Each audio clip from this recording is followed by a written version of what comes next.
Shalom, salam sejahtera, saudara-saudari terkasih di dalam Kristus.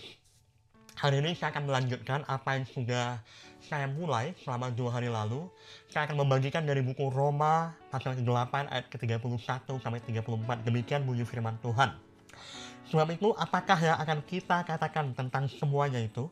Jika Allah di pihak kita, siapakah yang akan melawan kita? Ia yang tidak menyayangkan anaknya sendiri, tetapi yang menyerahkannya bagi kita semua, bagaimanakah mungkin ia tidak mengaruniakan segala sesuatu kepada kita bersama-sama dengan dia? Siapakah yang akan menggugat orang-orang pilihan Allah? Allah yang membenarkan mereka? Siapakah yang akan menghukum mereka?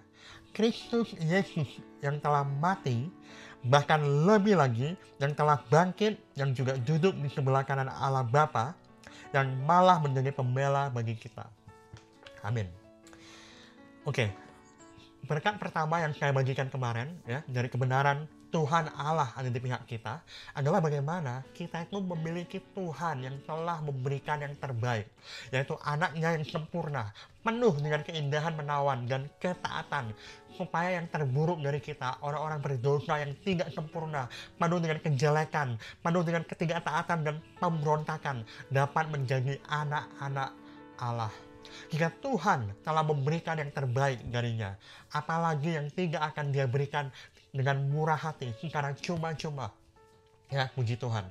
Nah, berkat Tuhan yang kedua yang ingin saya bagikan hari ini adalah bahwa di dalam Kristus tidak ada lagi gugatan, tuduhan, dan penghukuman. Anda mungkin bertanya, wah, bagaimana mungkin Tuhan mencintai seseorang seperti saya? Apakah saya layak? Apakah saya pantas menerima semua hal yang Tuhan berikan ya dengan murah hati? Nah, pertanyaan-pertanyaan seperti itu tidak lagi berlaku dan telah kehilangan kekuatannya atas kita. Sekarang kita adalah umat pilihannya, orang-orang pilihan yang telah dipanggil, dibenarkan, dan akan dimuliakan. Saya tidak akan memperdebatkan doktrin, predestinasi, dan pilihan. Ya, namun saya ingin mengutip seorang hamba Tuhan bernama D.L. Moody yang berkata, orang-orang pilihan itu adalah orang-orang yang berkehendak untuk percaya.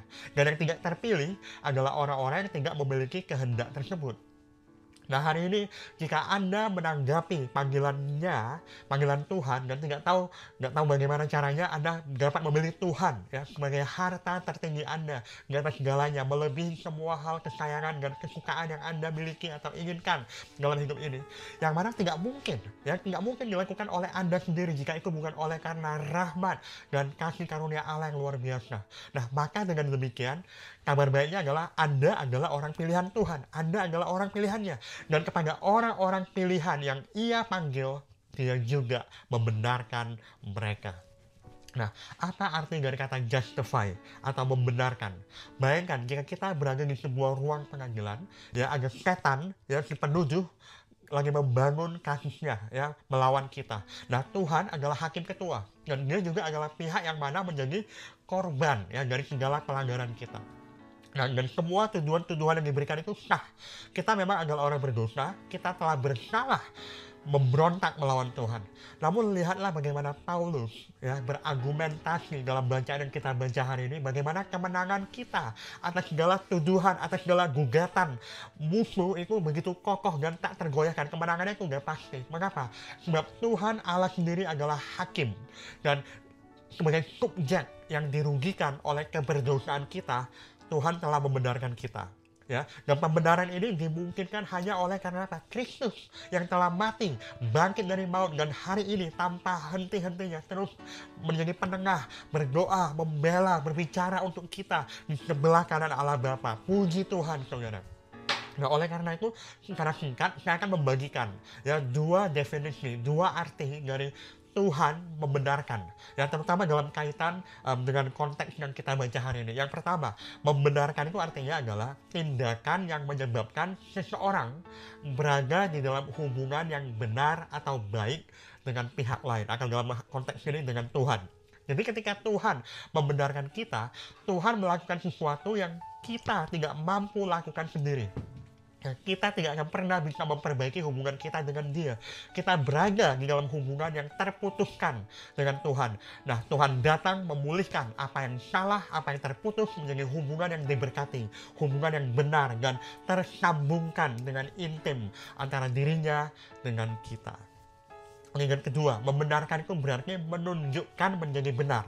Ya, jadi bukan karena kita benar, kami ditunjuk menjadi benar dan terbukti benar dan sudah diterima kebenarannya. Nah, Tuhan membenarkan kita sehingga kita bisa dilihat sebagai kebenarannya, bukan kebenaran kita. Dan ini dimungkinkan bukan karena ibadah kita atau perbuatan baik kita atau sifat kebaikan kita. Puji syukur pada Yesus, Ia yang tidak mengenal dosa, telah dibuatnya menjadi dosa oleh karena kita, supaya kita di dalam Dia dibenarkan oleh Allah. Sekarang ini setiap dari kita sudah diterima dan dinyatakan benar oleh Tuhan.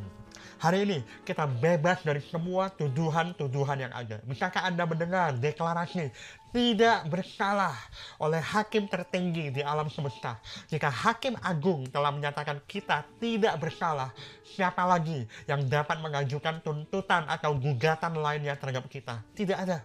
Karena itu, sekarang tidak ada lagi penghukuman bagi kita yang ada di dalam Kristus Yesus. Jika Anda merasa tidak layak untuk dicintai karena masa lalu Anda atau karena apa yang telah Anda perbuat sebelumnya, jangan dengarkan tuduhan itu. Di dalam Kristus, Anda itu dicintai, Anda dikasihi dan layak menerima kasih sayangnya. Ya, Anda layak menjadi biji matanya. Jika Anda merasa tidak layak untuk datang kepada Tuhan karena keberdosaan Anda, jangan dengarkan gugatan itu. Sebab di dalam Kristus, setiap dari kita dapat menghampiri tahta kasih karunia Allah dengan penuh keberanian, dengan penuh keyakinan supaya kita menerima rahmat dan menemukan kasih karunia untuk mendapatkan pertolongan kita pada waktunya. Jika Tuhan ada di pihak kita, siapa yang dapat melawan kita? Tuhan ada di pihak kita sehingga kita bisa melihat tidak ada lagi gugatan, tidak ada lagi tuduhan dan penghukuman yang menghentikan kita dari benar-benar mengalami Tuhan sebagai harta tertinggi yang paling berharga di atas segala-galanya, melebihi semua kesayangan, kesukaan yang kita miliki dan kita inginkan di dalam hidup ini. Haleluya, puji Tuhan. Saudara-saudari yang terkasih, tetap jaga iman, berpegang pada pengharapan, dan terus mengasihi.